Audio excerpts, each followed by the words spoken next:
Hello children, मैं Sarika Bhambhani. Welcome to my accountancy classes. बच्चों, आज का हमारा टॉपिक है books of original entry, cash book. तो आज के लेक्चर में हम पढ़ेंगे subsidiary books and their advantages. सहायक पुस्तकें कौन कौन सी हैं, उनसे क्या लाभ है। आगे हम पढ़ेंगे मीनिंग ऑफ कैश बुक, रोकड़ बही का अर्थ क्या है। इसके बाद distinction between cash account and cash book, cash account और कैश बुक में क्या अंतर है। इसके बाद हम पढ़ेंगे टाइप्स ऑफ कैश बुक, रोकड़ बही के प्रकार। अच्छा, और सबसे लास्ट में हम पढ़ेंगे recording entries in cash book, cash book में एंट्रीज को किस तरह से रिकॉर्ड किया जाए। तो चलिए जल्दी से शुरू करते हैं क्लास में।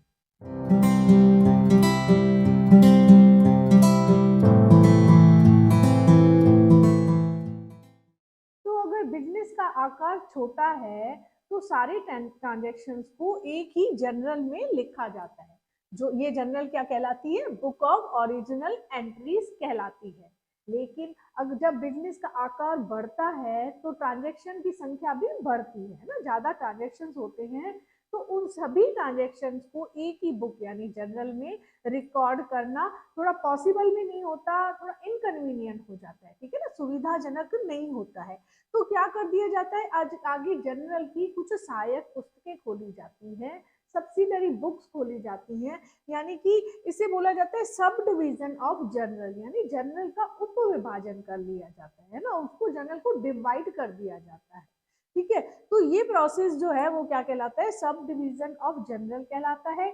और जनरल की कुछ सहायक पुस्तकें सब्सिडरी बुक्स खोली जाती हैं।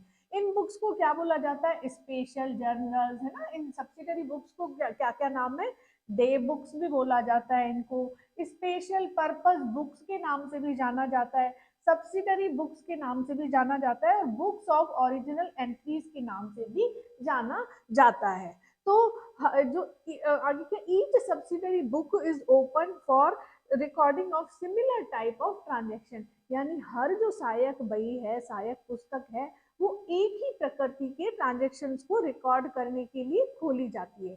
जैसे कैश ट्रांजेक्शन्स के लिए एक अलग बुक खोली जाएगी, क्रेडिट परचेज से के ट्रांजेक्शन्स को रिकॉर्ड करने के लिए एक अलग बुक खोली जाएगी, क्रेडिट सेल्स के ट्रांजेक्शन्स को रिकॉर्ड करने के लिए ये अलग बुक खोली जाएगी। मतलब इस तरह से उनकी हर हर प्रकृति के, हर अलग अलग प्रकृति के ट्रांजेक्शन्स को रिकॉर्ड करने के लिए अलग अलग बुक्स खोली जाती है। तो इन बुक्स को ही क्या बोला जाता है, सब्सिडरी बुक्स बोला जाता है। Subsidiary books, subsidiary books are the books where transactions are recorded initially from source document, ठीक है ना। सहायक पुस्तकें वो बुक्स हैं, वो पुस्तकें हैं जिनमें व्यवसायिक लेन देनों को सबसे पहले सर्वप्रथम दर्ज किया जाता है। कहाँ से, फ्रॉम सोर्स डॉक्यूमेंट। जो सोर्स डॉक्यूमेंट होते हैं, मूल प्रलेख जिन्हें बोला जाता है, इनमें से इनके आधार पर सबसे पहले ट्रांजेक्शन्स को कहाँ रिकॉर्ड किया जाता है, सब्सिडरी बुक्स में रिकॉर्ड किया जाता है, सहायक पुस्तकों में रिकॉर्ड किया जाता है। तो इसलिए ये सब्सिडरी बुक्स क्या कहलाती हैं, ओरिजिनल बुक ऑफ एंट्रीज भी कहलाती हैं। अच्छा, इसके बाद देन पोस्टिंग इन लेजर, इन सहायक पुस्तकों से, सहायक बहियों से फिर कहाँ खतौनी की जाती है, लेजर में, खाता बही में खतौनी की जाती है। पोस्टिंग को पोस्टिंग इन लेजर को बोला जाता है खाता बही में खतौनी करना। तो कितने तरह की सब्सिडरी बुक्स हैं, उनमें सबसे पहले है कैश बुक। कैश बुक किस लिए खोली जाती है, for cash receipt and payments, ठीक है ना। जो नकद प्राप्तियां और नकद भुगतान होते हैं, उनसे संबंधित जो ट्रांजेक्शन होते हैं उनको रिकॉर्ड करने के लिए कैश बुक यानी कि नकद बही खोली जाती है। अच्छा, इसमें also banking transaction, cash book में बैंक से संबंधित जो ट्रांजेक्शन होते हैं उनको भी रिकॉर्ड किया जाता है। जैसे बैंक से रुपया निकाला, बैंक में रुपया जमा किया, तो इन ट्रांजेक्शन्स को भी किसमें रिकॉर्ड किया जाता है, कैश बुक में रिकॉर्ड किया जाता है।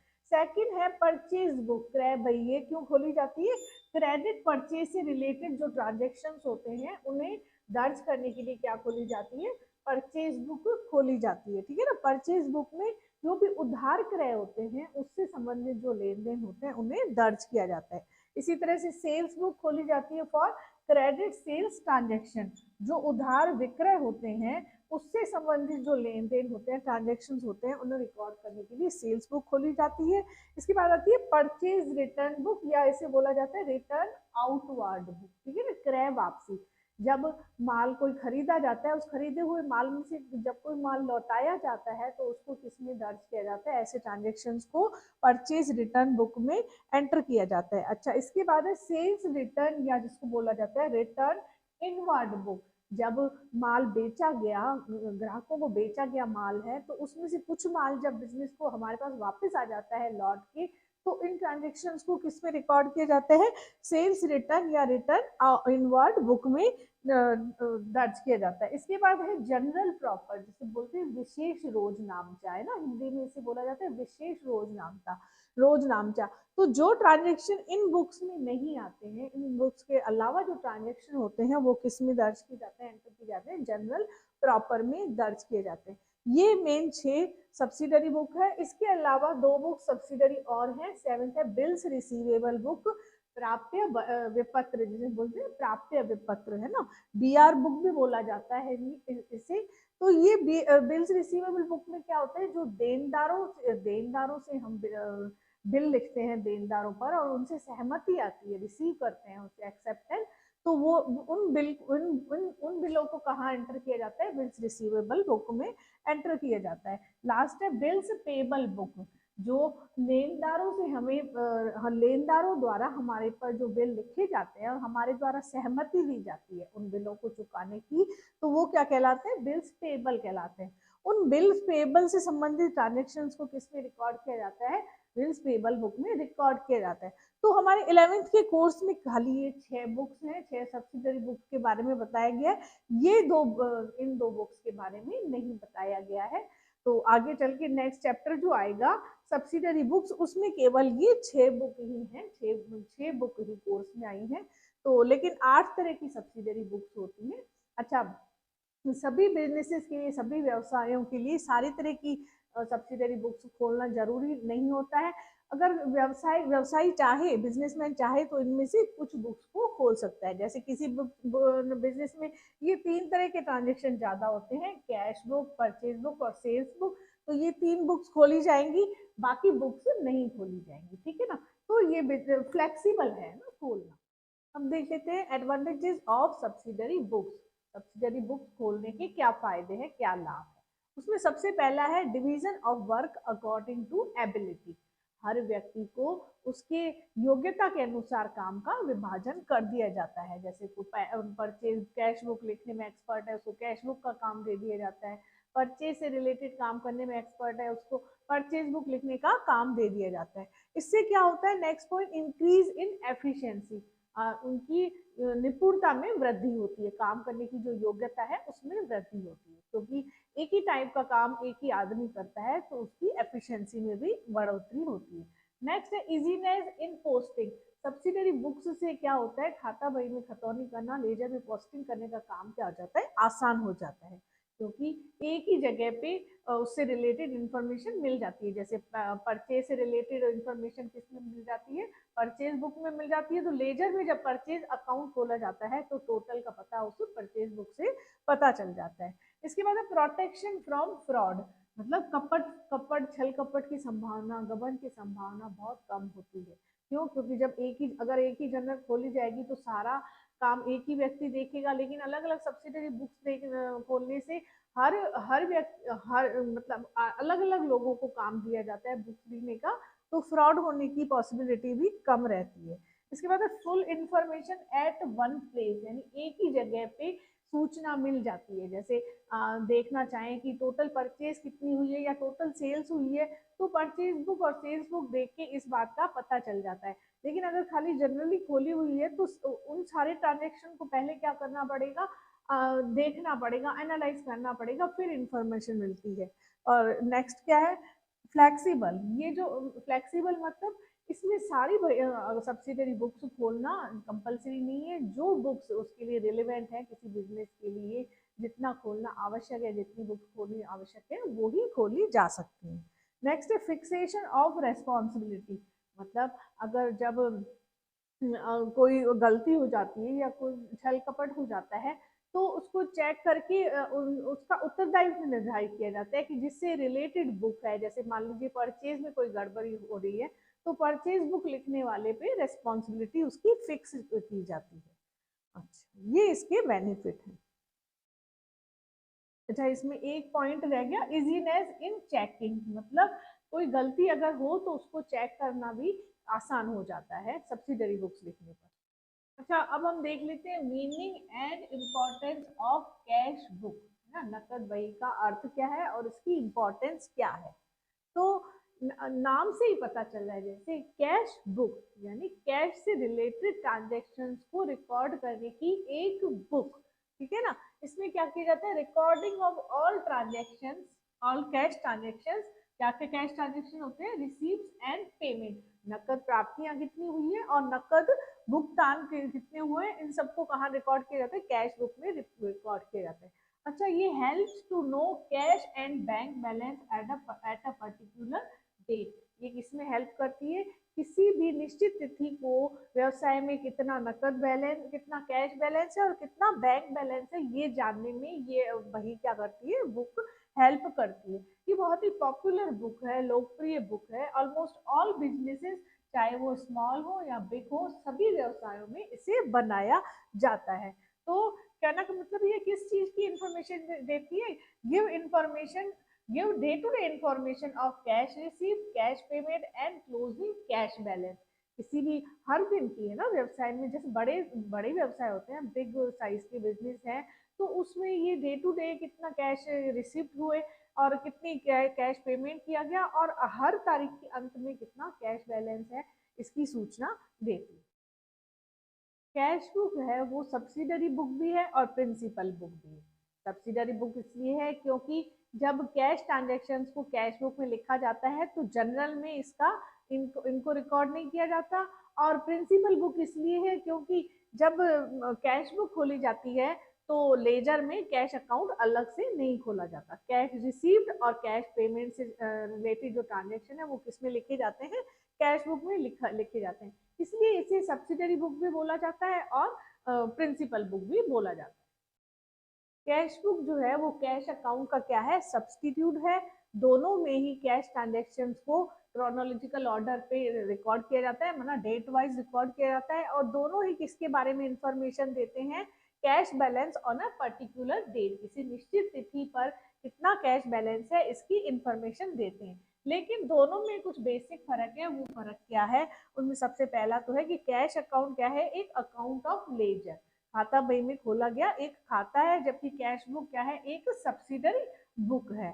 दूसरा क्या है कि कैश अकाउंट में पोस्टिंग फ्रॉम जनरल, जनरल में जो लेन देन दर्ज किए जाते हैं उसमें से कैश अकाउंट में पोस्टिंग की जाती है, जबकि कैश बुक में एंट्री कहाँ से की जाती है, सोर्स डॉक्यूमेंट में से एंट्री की जाती है। क्यों, क्योंकि ये क्या है, एक बुक ऑफ ओरिजिनल एंट्री है। अच्छा, जब जनरल में कैश ट्रांजेक्शन्स को रिकॉर्ड किया जाता है तो लेजर में कैश अकाउंट खोलना कंपलसरी है ना, और लेकिन जब कैश बुक खोली जाती है तो लेजर में कैश अकाउंट खोलना कंपलसरी नहीं। अच्छा, कई बार ये प्रश्न उठता है कि कैश बुक जर्नल है या लेजर है, तो कैश बुक एक तरह से जर्नल भी है, क्योंकि कैश बुक में जो कैश ट्रांजेक्शन हैं उनको सबसे पहले सोर्स डॉक्यूमेंट के बेस पे इसमें रिकॉर्ड किया जाता है, कैश बुक में रिकॉर्ड किया जाता है, फिर इनकी पोस्टिंग कहाँ की जाती है, लेजर में पोस्टिंग की जाती है। अच्छा, कैश बुक को खाता बही की तरह लेजर की तरह भी माना जाता है, क्योंकि ये work as cash account, cash account का भी काम करती है। When cash book is maintained cash account is not open, जब व्यवसाय में कैश बुक रखी जाती है तो लेजर में कैश अकाउंट नहीं खोला जाता है, इसलिए इसको क्या बोला जाता है, cash book is a journalised ledger, cash book जो है वो जनरल के रूप में एक खाता बही है।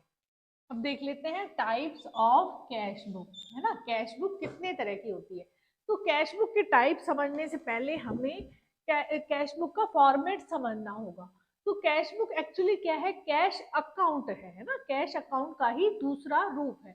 तो कैश बुक का जो फॉर्मेट है, कैश बुक दो साइड्स में, दो भागों में डिवाइड होती है ना, लेफ्ट साइड और राइट साइड। लेफ्ट साइड क्या होता है, डेबिट साइड होता है, और राइट साइड क्या होता है, क्रेडिट साइड होता है। दोनों ही साइड क्या होते हैं, कॉलम बराबर होते हैं ना। ठीक है, पहले देख लेते हैं। फर्स्ट कॉलम होता है डेट का, दूसरा कॉलम होता है पर्टिकुलर्स का, थर्ड कॉलम होता है वाउचर नंबर का, फोर्थ कॉलम होता है एलएफ नंबर, है ना, लेजर फॉलियो नंबर, और फिफ्थ कॉलम होता है अमाउंट का। ये तो हो गए लेफ्ट साइड के कॉलम। राइट साइड भी यही कॉलम होते हैं, date, particular, voucher number, LF number और अमाउंट। ठीक है ना, टोटल 10 कॉलम्स होते हैं कैश बुक में। तो फर्स्ट कॉलम डेट है, इसमें तो डेट ऑफ ट्रांजैक्शन लिखा जाएगा, जिस डेट का जो ट्रांजैक्शन की डेट है वो लिखी जाएगी। पर्टिकुलर्स में वो अकाउंट लिखा जाएगा जो जिससे रिलेटेड है। ठीक है ना।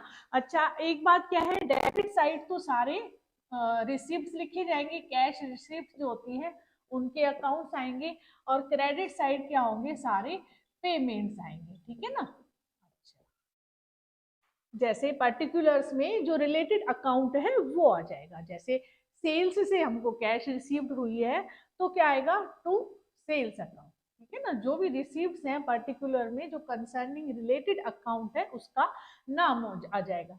अच्छा, वाउचर नंबर के कॉलम में क्या आएगा, जिससे जो ट्रांजेक्शन हुआ है उससे जो रिलेटेड वाउचर है, ठीक है ना, उसका जो सोर्स डॉक्यूमेंट है उसका नंबर क्या है वो आ जाएगा। अच्छा, कैश कैश ट्रांजेक्शन जो होते हैं उससे रिलेटेड वाउचर को क्या होंगे, या तो बिल होगा, या कैश मीमो होगा, या रिसिप्ट होगी। ठीक है ना, ये सोर्स डॉक्यूमेंट होंगे। तो इन सोर्स डॉक्यूमेंट पे क्या नंबर लगा हुआ है वो इस वाउचर नंबर के कॉलम में आ जाएगा। अच्छा, नेक्स्ट कॉलम है लेजर फॉलियो नंबर। इसमें क्या आएगा, जो रिलेटेड अकाउंट है वो अकाउंट लेजर में किस पन्ने पर खुला हुआ है उसका नंबर आ जाएगा। जैसे सेल्स अकाउंट मान लीजिए 45 पेज नंबर पे खुला हुआ है, तो इसका account ledger folio number 45 page number आ जाएगा। अमाउंट में वही ट्रांजेक्शन की अमाउंट आ जाएगी। अच्छा, राइट साइड भी वही कॉलम है, क्रेडिट साइड भी डेट है ना, ट्रांजेक्शन की डेट। पर्टिकुलर्स में जो पेमेंट्स के अकाउंट्स है, मान लीजिए परचेज अकाउंट, परचेज किया है ना, तो परचेज में कैश गई है तो बाय परचेज अकाउंट। ठीक है ना, जो रिलेटेड अकाउंट है उसका नाम आ जाएगा। वाउचर जो रिलेटेड होगा, bill number, cash number, receipt number, उसका वाउचर नंबर आ जाएगा इधर। लेजर फोलियो नंबर में क्या आ जाएगा, जो रिलेटेड अकाउंट है उसको लेजर में किस पन्ने पर खोला गया है वो नंबर आ जाएगा, और अमाउंट में जो ट्रांजेक्शन की अमाउंट है वो आ जाएगी। ठीक है ना, तो ये तो है कैश बुक का फॉर्मेट। अच्छा, इसके बाद हमें समझ में आएगा कि cash book, types of cash book क्या होती है। अच्छा, अब देखते हैं टाइप्स ऑफ कैश बुक। तो कैश बुक कितने तरह की होती है, 4 तरह की होती है मेन, है ना। 4 टाइप्स होते हैं कैश बुक के। फर्स्ट कौन सी है, सिंगल कॉलम कैश बुक। दूसरी कौन सी है, डबल कॉलम कैश बुक। तीसरी होती है ट्रिपल कॉलम कैश बुक, और चौथी होती है पैटी कैश बुक। ठीक है ना। अच्छा, ये कॉलम कॉलम आ रहा है, कॉलम क्या है, कॉलम एक्चुअली डिनोट करता है अमाउंट के कॉलम को। ठीक है ना, ये किस चीज को डिनोट करता है, अमाउंट के कॉलम को। तो सिंगल कॉलम कैश बुक में अमाउंट का एक ही कॉलम होता है कैश का। डबल कॉलम कैश बुक में अमाउंट के 2 कॉलम होते हैं, कैश एंड बैंक, है ना।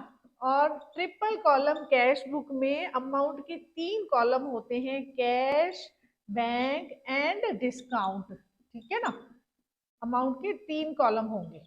अच्छा, इसके अलावा ये तीनों होती हैं मेन कैश बुक, है ना। किसी भी बिजनेस में इन तीनों में से एक कैश बुक को खोलना जरूरी होता है।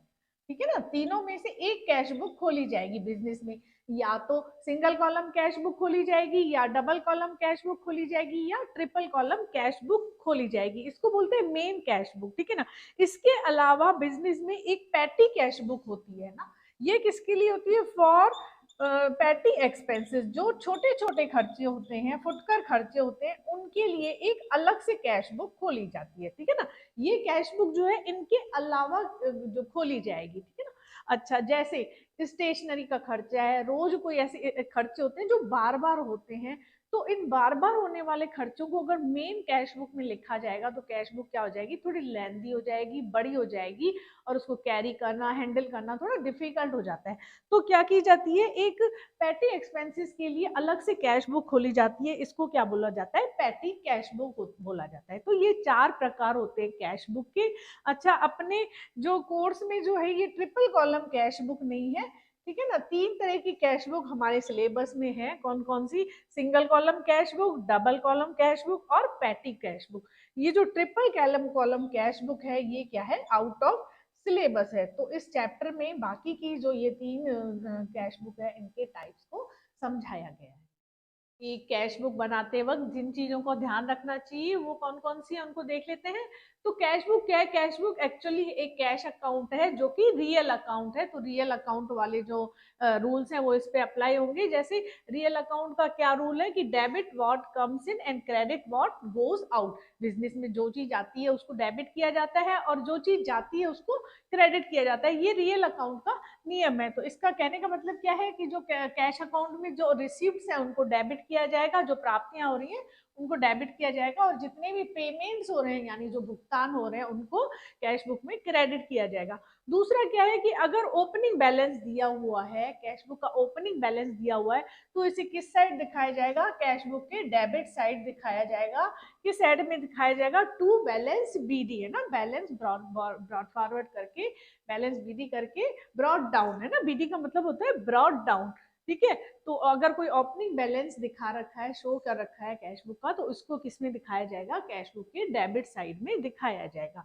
तीसरी बात क्या है कि सिंगल कॉलम जो कैश बुक है उसमें चेक रिसीव्ड और जो चेक ड्यू है ना, जो चेक प्राप्त हुए हैं और जो चेक हमारे द्वारा लिखे गए हैं उनको, और जो discount received and discount allowed है उनकी एंट्री नहीं की जाएगी, है ना। सिंगल कॉलम कैश बुक में इनकी एंट्री नहीं की जाएगी, कहाँ की जाएगी, जर्नल प्रॉपर में की जाएगी। अच्छा, नेक्स्ट है, अगर कैश बुक खोली जाती है तो लेजर में कैश अकाउंट नहीं खोला जाएगा, ठीक है ना। कैश बुक अगर मेंटेन की जा रही है तो लेजर में कैश अकाउंट खोलने की कोई जरूरत नहीं है। अच्छा, लास्ट क्या है कि जो अगर कैश बुक जो भी ट्रांजेक्शन हो रहा है, कैश ट्रांजेक्शन हो रहा है, उसको अगर कैश बुक में एंटर किया जा रहा है तो उससे रिलेटेड जो अकाउंट होगा उसकी पोस्टिंग कहाँ की जाएगी, लेजर में की जाएगी। जैसे मान लीजिए गोपाल से कैश रिसीव हुआ है तो इसको हम कहाँ एंटर कर रहे हैं, कैश बुक में एंटर कर रहे हैं, तो नेचुरली इसकी एंट्री जर्नल में नहीं होगी।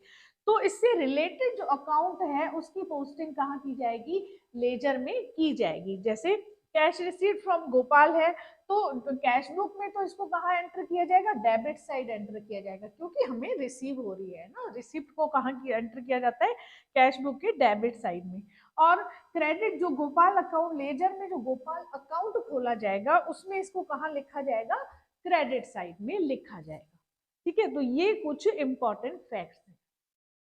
अब समझ लेते हैं balancing of cash book and carry forward, यानी कि कैश बुक का बैलेंस निकालना और उसको आगे ले जाना।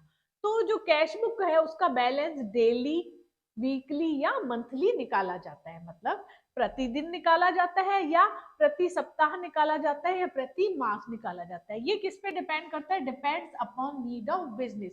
ये बिजनेस की आवश्यकता पे निर्भर करता है, बिजनेस के साइज पे निर्भर करता है। कई जगह तो क्या है, ट्रांजेक्शन, कैश ट्रांजेक्शन इतने ज्यादा होते हैं कि डेली बैलेंस निकालना जरूरी होता है। और बिजनेस का अगर साइज छोटा है या कैश ट्रांजेक्शन कम हो रहे हैं, क्रेडिट ट्रांजेक्शन कम हो रहे हैं, तो वीकली या मंथली भी बैलेंस निकाला जाता है। अच्छा, कैश बैलेंस निकालने का मकसद क्या होता है कि जो गले में कैश पड़ी है, गले में जो नकद पड़ी है उसको और उस कैश बैलेंस को मिलान किया जा सके, यानी कि जो कैश हमारे पास अवेलेबल है और कैश बुक का बैलेंस है वो मिल रहा है या नहीं मिल रहा है। तो कैश बुक की बैलेंसिंग में किन किन चीजों का ध्यान रखा जाता है।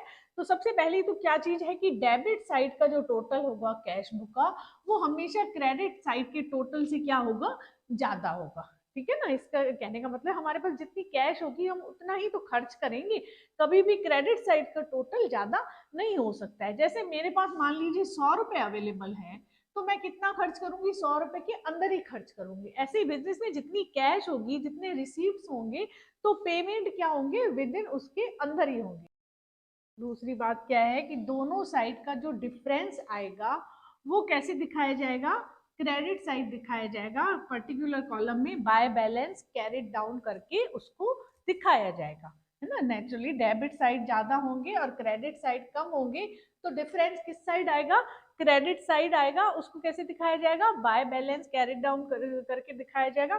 फिर दोनों साइड का टोटल क्या हो जाएगा, बराबर हो जाएगा। और यही टोटल जो है वो आगे अगले जो नेक्स्ट जब तिथि को या नेक्स्ट मंथ को क्या हो जाएगा, बैलेंस ब्राउट डाउन करके दिखाया जाएगा। जैसे मान लीजिए हमारे बिजनेस में मंथली कैश बुक खोली जा रही है ना, ठीक है ना।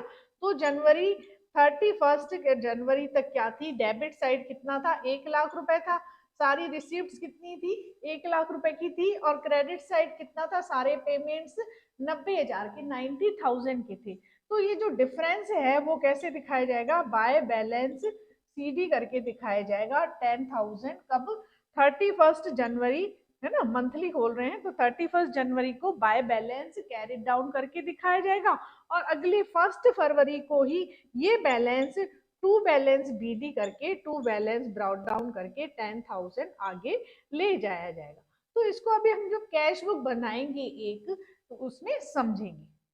अच्छा, कैश बैलेंस के बारे में एक इम्पॉर्टेंट फैक्ट क्या है कि cash book always shows a debit balance और equal balance but can never show a credit balance, ठीक है ना। जो कैश बुक है वो हमेशा क्या शो करेगी, या तो डेबिट बैलेंस शो करेगी या इक्वल बैलेंस शो करेगी, कभी भी क्रेडिट बैलेंस शो नहीं करेगी। इसका कारण क्या है, क्योंकि बिजनेस में जो टोटल पेमेंट्स होते हैं वो टोटल रिसीप्ट से या तो कम होंगे या क्या होंगे, उसके बराबर होंगे। क्यों, क्योंकि हमारे पास बिजनेस में जितना कैश अवेलेबल होगा हम उतना ही तो खर्च कर सकते हैं। मान लो हमारे बिजनेस में 1 लाख रुपए का कैश बैलेंस है, कैश अवेलेबल है ना, बैलेंस प्लस टोटल रिसीप्ट हमारे पास कितनी है, 1 लाख रुपए।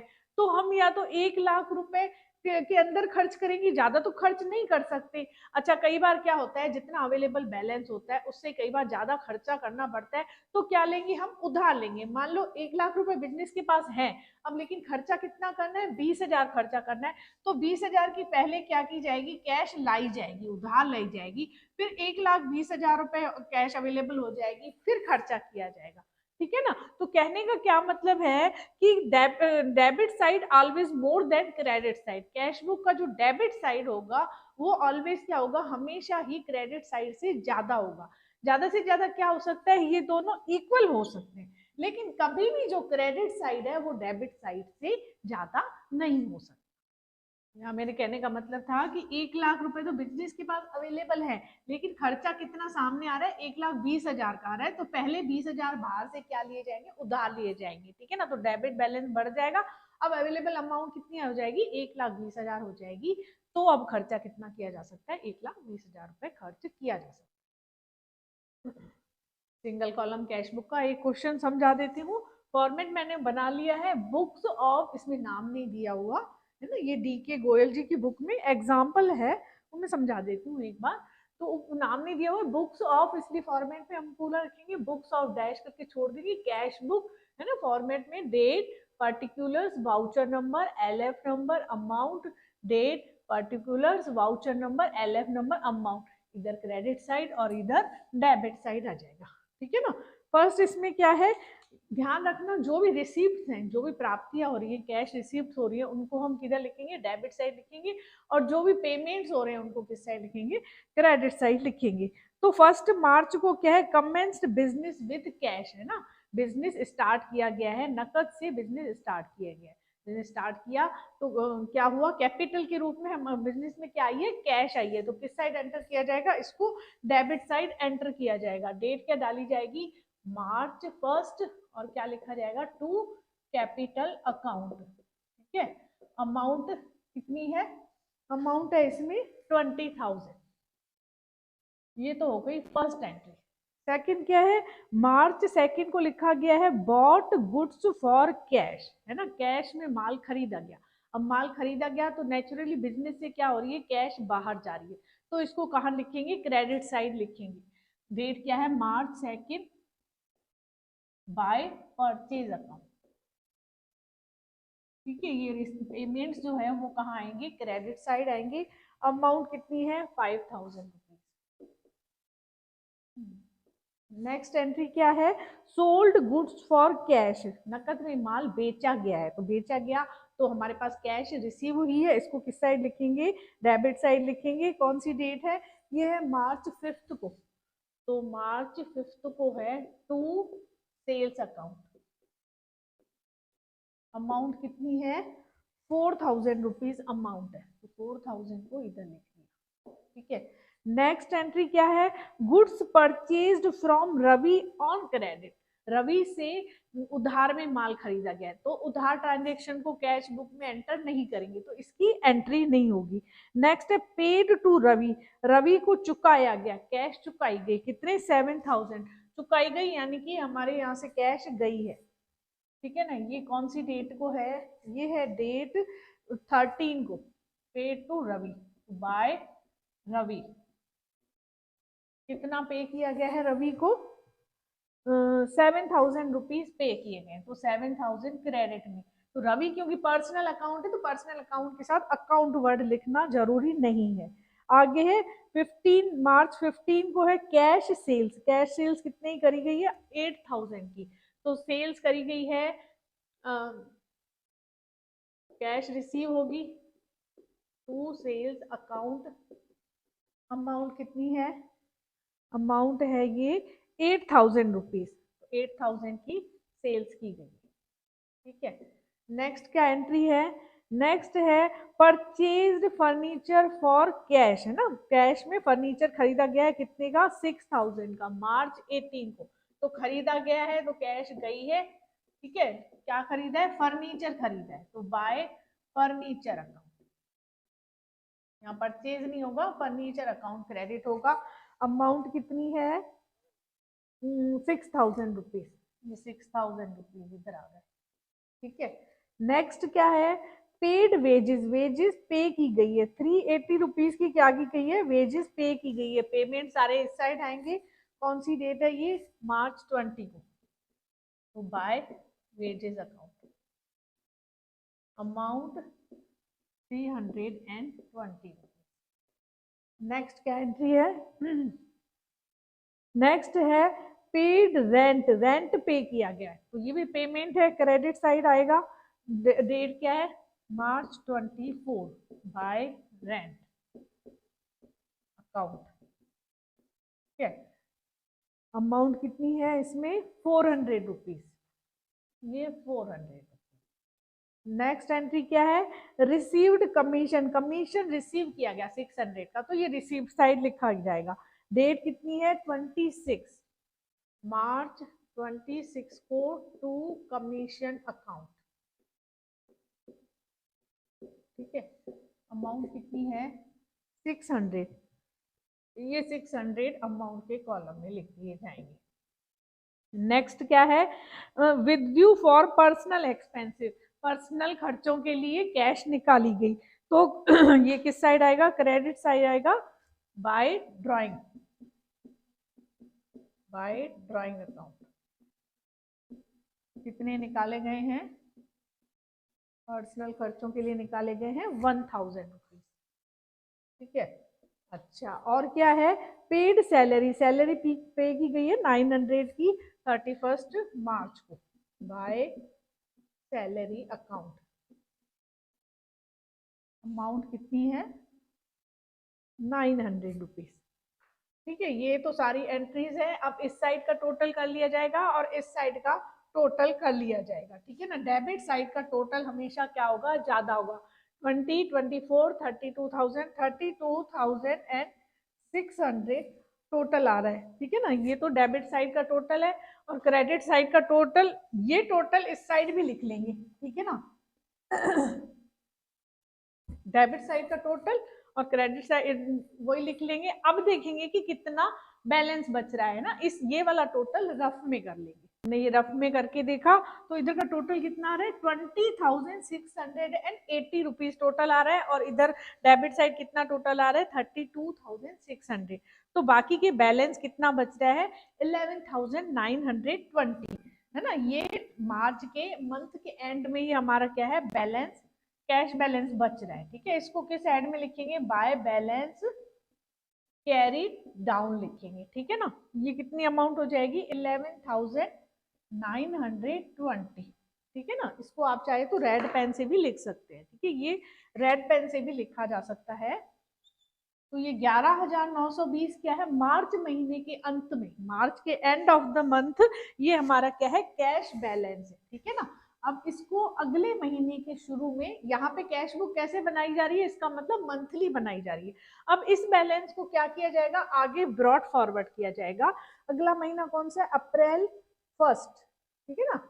अगले महीने की पहली तारीख को ये क्या हो जाएगा, बैलेंस, ओपनिंग बैलेंस हो जाएगा, बैलेंस ब्रॉड डाउन, अमाउंट क्या आ जाएगी, 11,920 रुपीज। ये दोनों तो बैलेंस मिल गए, इक्वल हो गए। ये वाला जो बैलेंस था, डिफरेंस था, ये क्या हो गया, बैलेंस, इसको आगे ले जाया जाएगा, कैरी डाउन किया जाएगा और अगले महीने की फर्स्ट डेट को इसको ब्रॉट डाउन किया जाएगा। ये एक मैंने आपको समझा दिया क्वेश्चन कैश बुक का।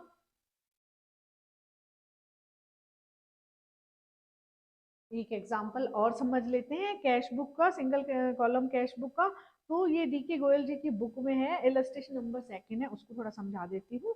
तो ये क्या लिखा हुआ, enter the following transaction in Vivek Rai single column cash book. तो यहाँ ऊपर क्या आ जाएगा, बुक्स ऑफ विवेक रॉय, है ना।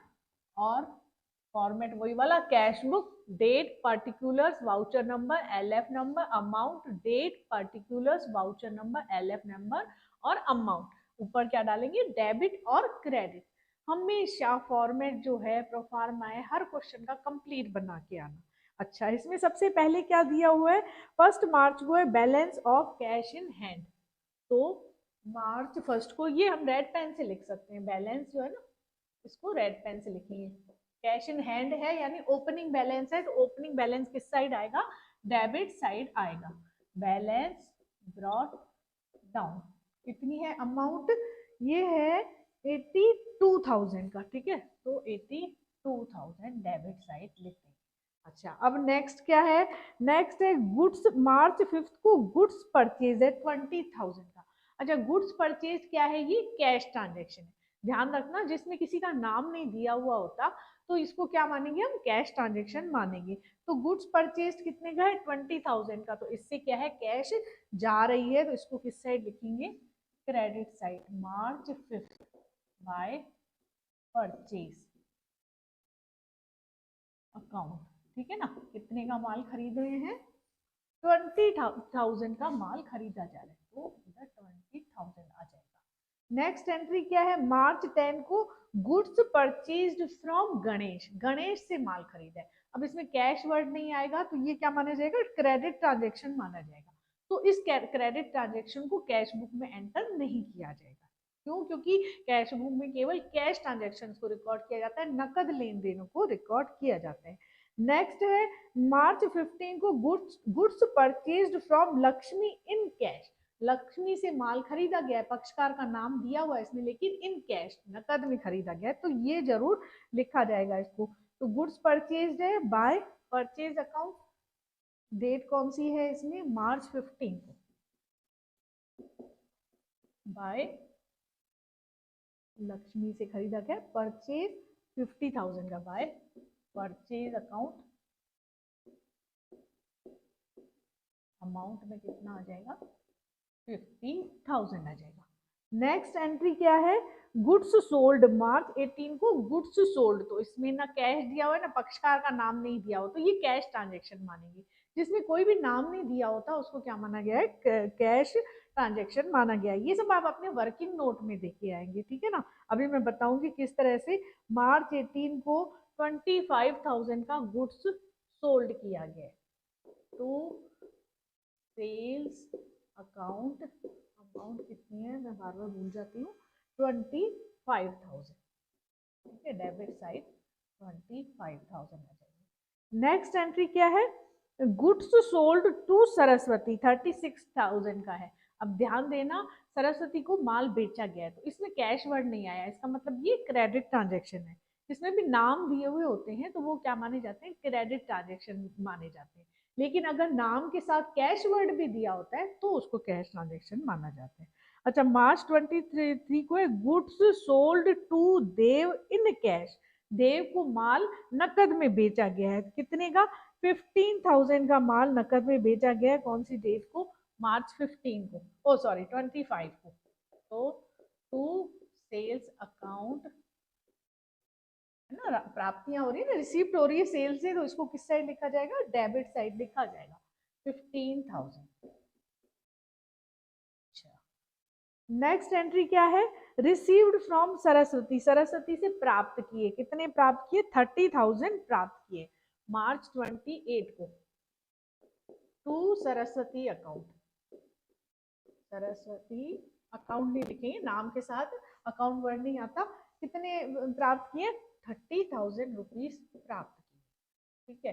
अच्छा, इसके बाद क्या है? Paid salary to office clerk, 31 मार्च को सैलरी पे की गई है क्लर्क को, तो बाय सैलरी अकाउंट कितनी पे की गई है? ये है 10,000 रुपीज। ठीक है। अच्छा, अब नेक्स्ट क्या है? पेड ऑफिस रेंट, 31 मार्च को ही ऑफिस रेंट दिया गया है। कितना? 5,000 का, तो बाय रेंट अकाउंट 5,000 का। ओके, ये सब एंट्रीज हो गई। अब हम टोटल करके देखेंगे। इस साइड तो कितना टोटल आ रहा है? 82, 2,000, और ये हो गया 10 और 11, 12, और 1 लाख। कितना आ रहा है? 1,52,000।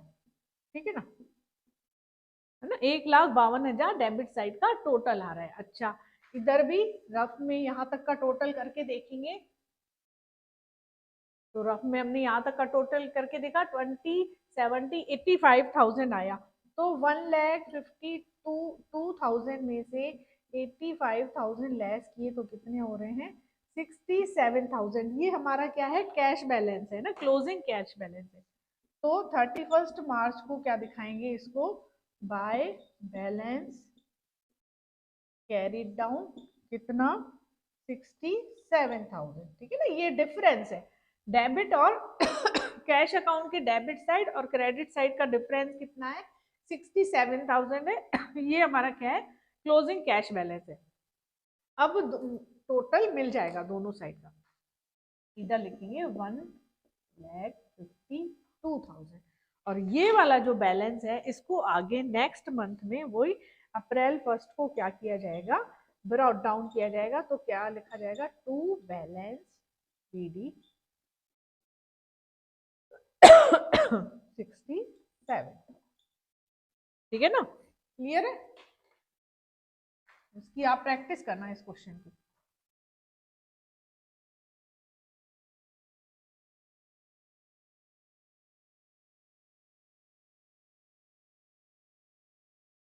एक बार बोर्ड पे आप देख लीजिए इसके आंसर को।